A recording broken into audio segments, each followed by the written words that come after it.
সিদিনা হঠাতে ভূটান সোমালোঁ মানে আমাৰ ওচৰৰ পৰা ভূটান বেছি দূৰ নহয়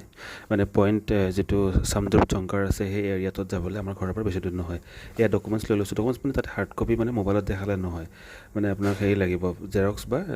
লাগিব হাৰ্ড কপি লাগিব তো ইয়াতে ইমিগ্ৰেশ্যনৰ লাইনত থিয় হৈ আছোঁ এনেকৈ আহি কিনে ইয়াত এণ্ট্ৰি কৰিব লাগিব এইটো বৰ্তমান আমি SSB হেৰিত আছোঁ আমাৰ মানে ইণ্ডিয়া পাৰ্টতে আছোঁ আৰু এনেকৈ পাৰ হৈ আমি এই ভূটান পালোঁহি মানে প্ৰথমে আমাৰ ইণ্ডিয়াত চাব তাৰপিছত ভূটান পুলিচে চেক কৰিব তাৰপিছত ইফালে আহিব দিব আমাৰ যিহেতু গাড়ী লৈ গৈছিলোঁ বাকী গাড়ীবিলাকৰ কাগজবিলাক চেক কৰিছে আৰু কি হ'ল মই কিন্তু খোজকাঢ়ি আহিব লগা হ'ল কাৰণ গাড়ীত মানে কেপাচিটি আছিলে 5টা আমি 6টা আহিছিলোঁ তো মানে মই খোজকাঢ়ি আহিব লগা হ'ল এইফালে গৈ আছে চামদ্ৰপ জংকাৰ আৰু পিছফালে আছে মেইন গেটটো তাৰ পৰা খোজকাঢ়ি আহিব লগা বেছি দূৰ নহয় গেটৰ পৰা টাউনলৈকে 50 মিটাৰমান হ'ব তো এইখন দলং মানে এখন দলঙে আছে তাত চাব লগা